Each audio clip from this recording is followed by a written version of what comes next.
저는 배달의 민족과 매거진 B가 함께 만들고 있는 푸드 다큐멘터리 매거진 F의 디렉터 정소정이라고 합니다. 반갑습니다.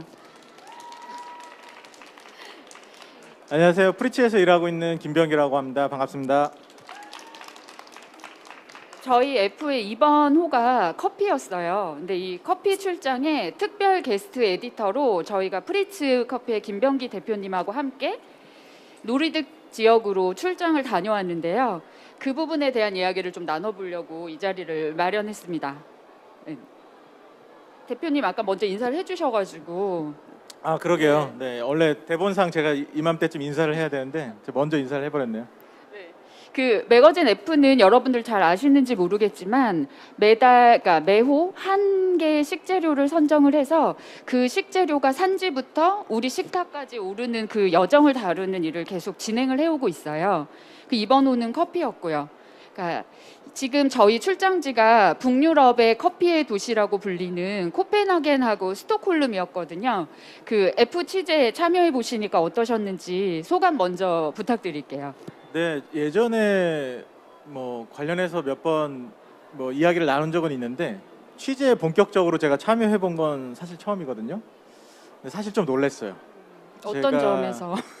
F 분들 정말 매거진 F 에디터님들 정말 대단하시다고 생각이 들었고요. 네. 식재료 하나를 다룬다고 했을 때 저는 뭐 당연히 그렇겠지만 생각보다 굉장히 심도 있게 접근하시고 무엇보다 식재료를 다루는 사람들에 대해서 아주 깊게 접근하시는 거 보고 옆에서 사실 감탄 많이 했습니다. 네, 감사합니다. 그 저희 북미나 호주 같은 지역도 커피로 굉장히 유명한 곳이잖아요. 근데 저희가 선택했던 곳은 북유럽이었거든요. 이 커피 씬 전체에서 스톡홀름이나 코펜하겐이 어떤 영향을 주고 있는 곳이라고 생각하시는지. 네, 지금 산업적으로 사실 큰 헤게모니, 그러니까 아주 무게감은 사실 북미나 호주에 있는 게 맞는데요. 저희가 스페셜티 커피를 한정했을 때 그 산업적인 시작은 북유럽에서 시작했다고 저희 볼 수 있어요. 커피의 식재료 본연의 맛에 집중을 하고 그것을 그대로 드러내려고 했던 노력이 스페셜티 커피의 시작이라고 하면 그것을 어떻게 구체화할 수 있고 구현할 수 있고 또 즐길 수 있는지의 방법론까지 제시하고 많은 다른 나라의 커피 하시는 분들께서 쉽게 접근할 수 있게 그런 지식 공유 같은 것들도 적극적으로 이루어진 것이 북유럽 커피 씬이어서 저는 지금도 아주 유효하고 중요한 커피 씬이라고 생각합니다. 네. 저희가 이 긴 팬데믹 기간을 다 통과해서 거의 1년 8개월 만에 가는 해외 취재였거든요. 맞아요. 그 팬데믹 기간의 출장은 굉장히 좀 특별했을 것 같은데 네. 현지는 지금 어떤 분위기였는지 좀 전해주세요. 현지보다 일단 제가 사실 해외 출장을 좀 자주 갔던 편이어서 짐 같은 거 싸는 걸 제가 오래 걸리지 않았거든요. 한두 시간이면 그냥 뚝딱 싸고 그랬는데 한 2년 만에 나가려고 하니까 짐을 뭘 싸야 될지 모르겠는 거예요. 일단 그거부터 정말 어려웠고요. 나갈 때 검사를 일단 받아야 돼요.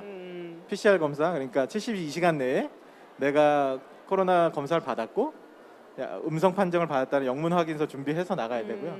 거기 나가서 또 공항에서 또 차분하게 설명을 드려야 되고 들어올 때도 들어오기 전에 입국 전에 또 72시간 전에 검사를 받아야 되고 그 확인서를 가지고 한국에 들어와야 돼요.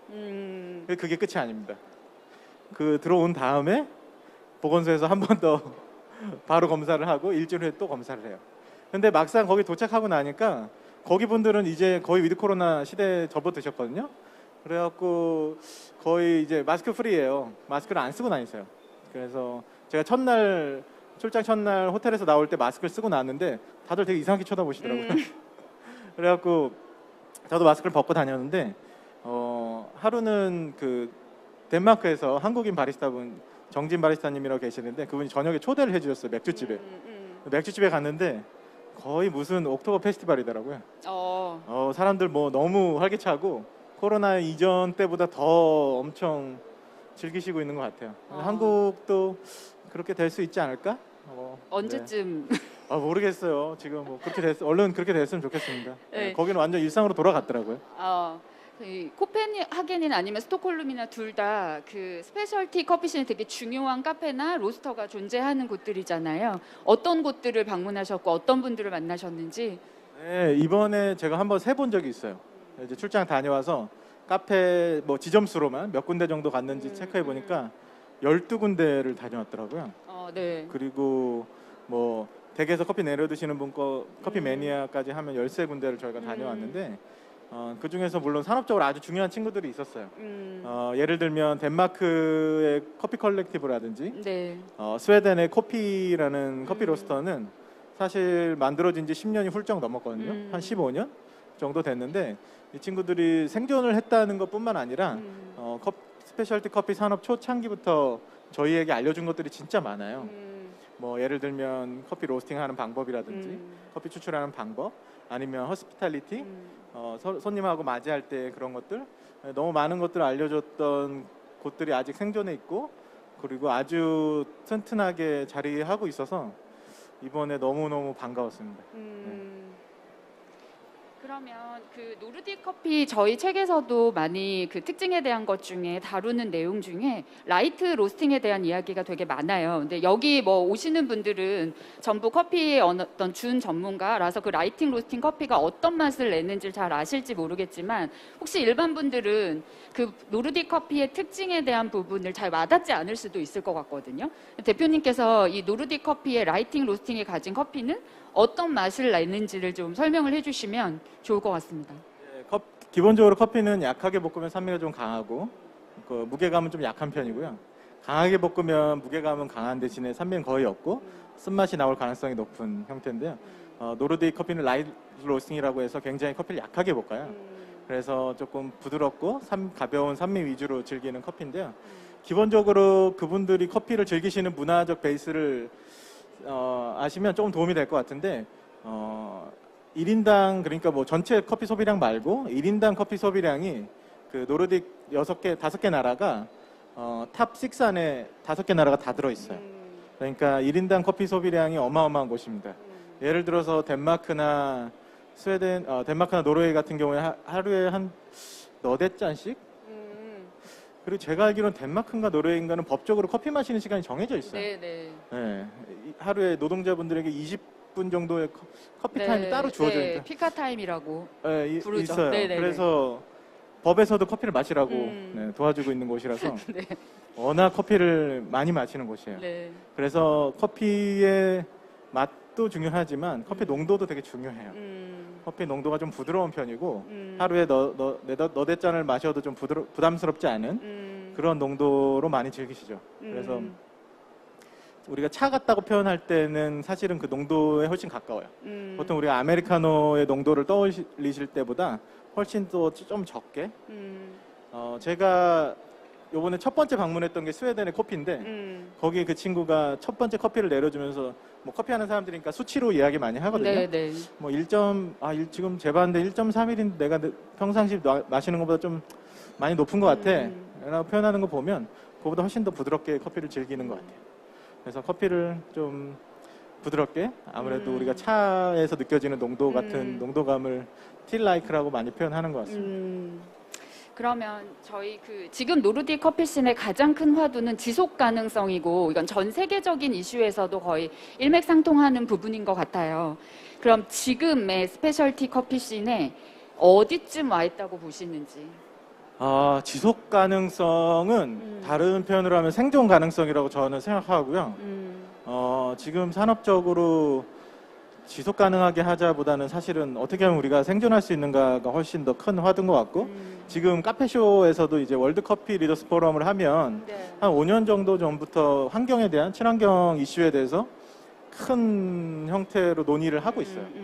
그래서 아주 중요하게 여기고 있고 산지 같은 경우에는 이제 온난화로 인해서 커피가 좀 선선해야 잘 자라거든요. 커피를 기를 수 있는 곳들이 점점 좀 좁아지고 있어요. 그래서 커피 전체 수확량이 좀 줄어들 수 있다는 거. 그리고 우리 코로나도 변종 바이러스 생기잖아요. 네. 커피 병충해도 마찬가지입니다. 너무 다양한 변종들이 생기고 있고 대응하기가 정말 어려워서 지금은 이제 품종 개량에 굉장히 애를 많이 쓰고 있어요. 우리가 흔히 아라비카 품종이 좀 더 맛에서 더 좋다고 믿지만 로부스타 품종이 병충해에 좀 강한 면이 있거든요. 그래서 로부스타 품종과 아라비카 품종을 같이 섞는 하이브리드 형태의 품종을 많이 노력하고 있고, 또 산지에서는 물을 많이 쓸 수밖에 없거든요.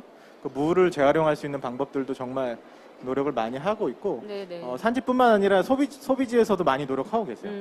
뭐 저희가 뭐 컵이라든지 친환경 컵이라든지 뭐 커피 퍽이라든지 다양한 형태, 저희가 여기서 할 수 있는 뭐 탄소 발자국을 줄일 수 있는 형태를 다양하게 고민하고 있죠. 그러면 한국의 스페셜티 커피는 지금 어느 정도 지점쯤 와 있을까요?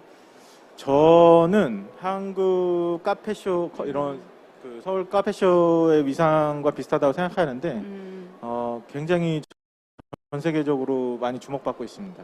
카페쇼에 참가하는 인원이나 오시는 분들의 면면들을 보면 아실 수 있겠는데 지금 전 세계적으로 아주 주목받는 커피씬이라고 생각해요. 양적으로도 질적으로도 급격하게 팽창하고 있고 앞으로도 그럴 가능성이 아주 높다고 생각합니다. 뭐 다만 그 커피 소비량에서 조금 더 가야 되지 않나.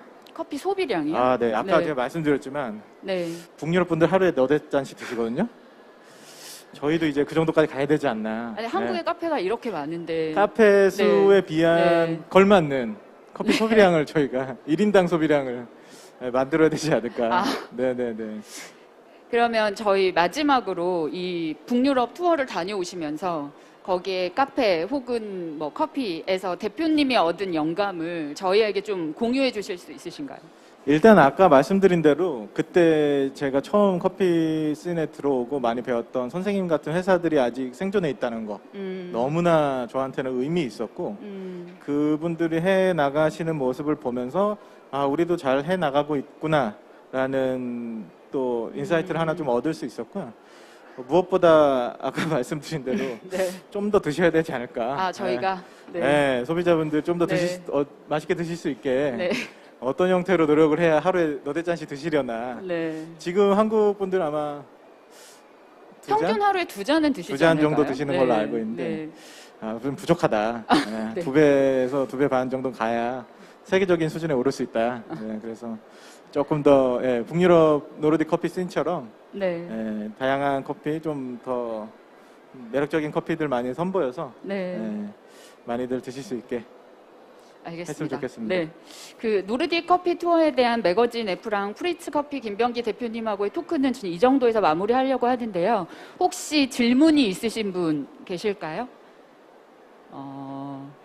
없으신 것 같아요. 질문 없으십니까? 네. 그러면 여기서 마무리할까 합니다. 참석해 주신 모든 분들께 감사드립니다.